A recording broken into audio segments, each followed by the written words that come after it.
नमस्कार। आज हमारे साथ मिस्टर अवधेश दीक्षित हैं, सीएचआरओ इक्विटी नॉलेज पार्टनर्स से। He is a season HR professional. Sir, आपका यंग माइंड्स टॉक शो में बहुत बहुत स्वागत है। Thank you, Shefali. Thank you for having me here, and I'm delighted to have this session and interact with the audience. So thank you so much. Thank you, sir. Thank you for being with us.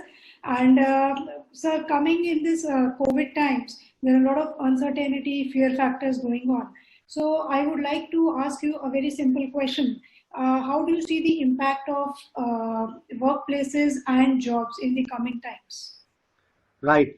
I think that's a very interesting question to ask, and especially, given the kind of unprecedented situation that we are going through. At least in my lifetime and my career, I have not seen something like this. And I'm sure that it is equally true for many people and many professionals like us. See, these are very unprecedented times, and unprecedented times always throw, you know, processes, and they always throw situations which are also going to be highly unprecedented. My belief is that there are certain aspects of work and there are certain aspects of workplace and jobs which are going to change significantly. And when I say change significantly, it is not going to be an incremental change, but it is going to be highly structural change. And structural change is all about things changing for good, and things changing for for a period of time which is longer.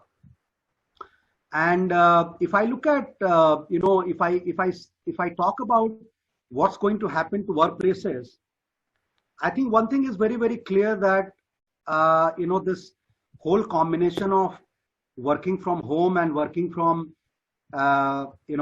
physical premises is going to continue for some time, and there is a possibility that all organizations are going to be looking at some kind of combination of work from home and work from physical premises. And obviously, I'm not talking about companies where working from premises is like very much required, like for example, farming and manufacturing and industrial work. Even there, I would say that a lot of functions are going to move to work from home, and there is going to be a kind of a hybrid workplace which is going to evolve. And this hybrid workplace, as I said, is going to be a combination of certain percentage of workforce, I would say, certain percentage of workforce working from home, and certain percentage of workforce which is going to work from physical premises, and something what we call office.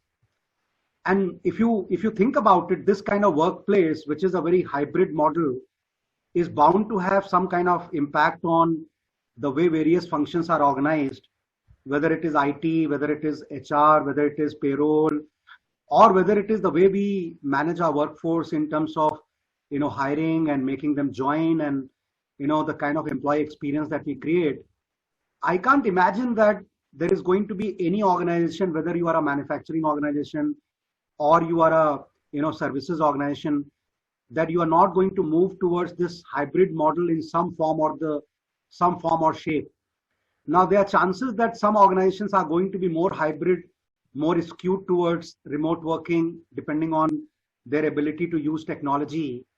And some organizations, as I mentioned, like farming and industrial activity and manufacturing, there are chances that only their limited functions, like the functions which are IT enabled, they are going to be they are going to work in a hybrid model. But one clear-cut impact of this crisis is, which is very habit forming in many ways, which is this working from home and getting used to working from home and getting used to all this technology, which is virtual technology, that workplaces are going to be surely redefined. And this redefined workplaces are going to be extremely normal as we go forward. So that's one impact that I clearly see. Second impact, if I think about it, is going to be, I would say, there is going to be acceleration to this whole gig economy, which was already very much gaining momentum in India and various other parts of the world. So look at it. How does this whole gig economy function? At the core of gig economy is flexibility. It has ability to do work from wherever I can do, and I can offer my services in a very empowered manner to multiple people. Now look at what this crisis has done. This crisis is, if I can say, a cocktail of all these three things, which is it offers flexibility to work from anywhere you want to. It offers you flexibility in terms of doing your work, which is technology enabled from anywhere you want to. And this also offers you ability to, hopefully and potentially work for multiple people. Now, if those are the classic ingredients of this cocktail called, gig economy, I don't see any reason why post-COVID world, the gig economy is not going to get more accelerated. You will find a lot of people who are going to be, offering their services and talent to multiple people. And I think this whole crisis is good news for people, especially women and people who have different kind of abilities to use technology and offer their services. I'm talking about the class which needed flexibility to deliver work. And I personally believe that this class of workforce is going to gain significantly once we are done with this crisis. So that's the second thing I see. One more dimension of this entire crisis is this whole, enablement functions, as I call it. Some people call them, support functions like HR and IT and payroll and, finance and, compliance and all. Many organizations call them support functions. Some of them called enablement functions.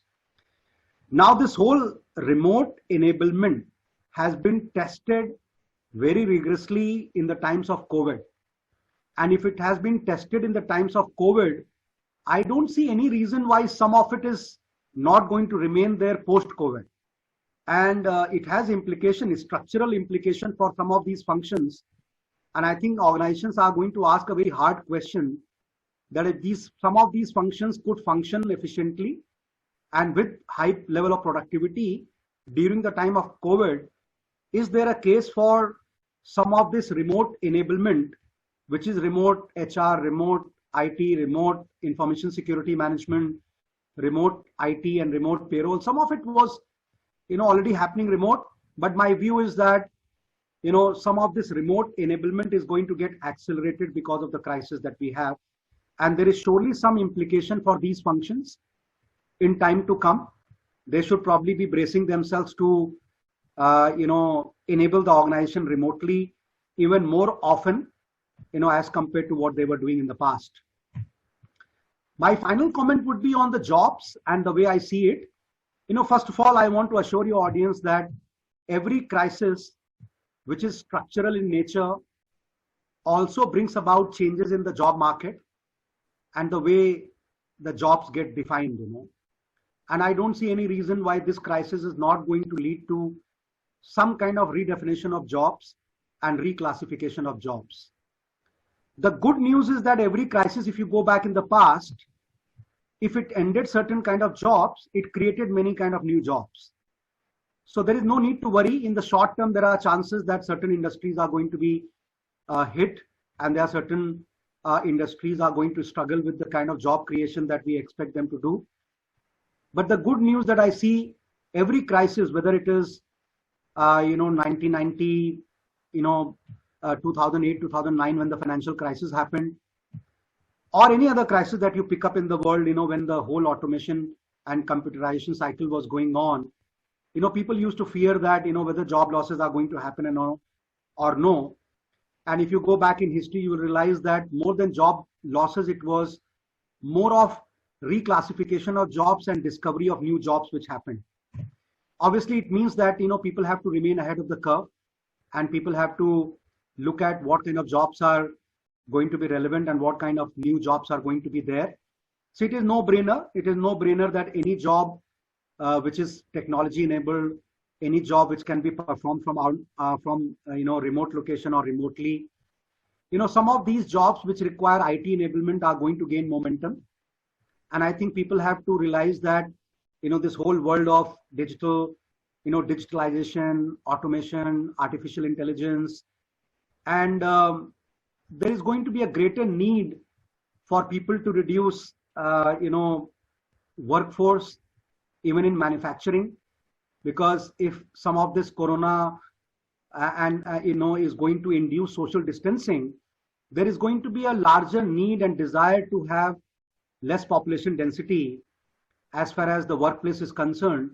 So I can't imagine why automation and artificial intelligence, some of it which was propelled by Industrial 4.0, is not going to get accelerated. My final comment on jobs is going to be, guys, there is no need to worry, but I would not be saying the right thing if I do not mention that, yes, there is going to be some kind of a redefinition of jobs, and everyone out there must reevaluate whether their job is undergoing any kind of change, and then adapt themselves to the changing need and remain ahead of the curve as far as jobs are concerned. But there is no big worry. Jobs are going to remain. Maybe they are going to exist in a very different form and fashion. Absolutely right, sir. I think your comments will give some breathing space to the people where a lot of uncertainty, we can see fear factor, and people are restless and a lot of stress factor coming in. So our viewers will definitely have a good time after listening to your insightful information, like for the job seekers also, and for the workplace readiness also. It's just that we need to be able to cope up. We should know how to cope up with the situation, how to live in the circumstances. And yes, of course, we should be technology savvy. Exactly. No, I think, Shafali, you put it appropriately. I think, this crisis shall pass too. I'm very hopeful. And I think all your listeners and all your audience out there, they should feel very positive about, what the economy holds, especially for India. We are a big economy. We are a consumer-driven economy. Our domestic economy is strong. The fundamentals are strong. And it is only a matter of time that we will come out of this crisis.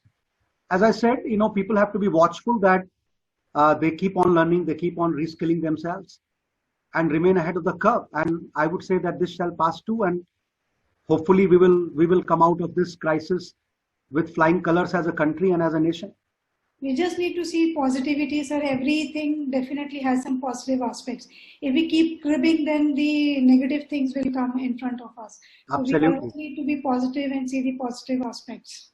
Absolutely. And I'm happy that you initiated this. I'm happy that you initiated this for your audience. I think a lot of people need to interact with your platform, need to, discuss some of these things, and, and rest assured that, obviously everything is going to be good, and let's keep on praying that this passes as quickly as it can. Right, sir. So we wish a safe journey ahead for everybody. Thank you so much for being with us. Namaskar. Thank you, Shafali. Thank you for having me here. Thanks a lot, and best wishes to you, and best wishes to your audience. Thank you. Thank you, sir. Thank you.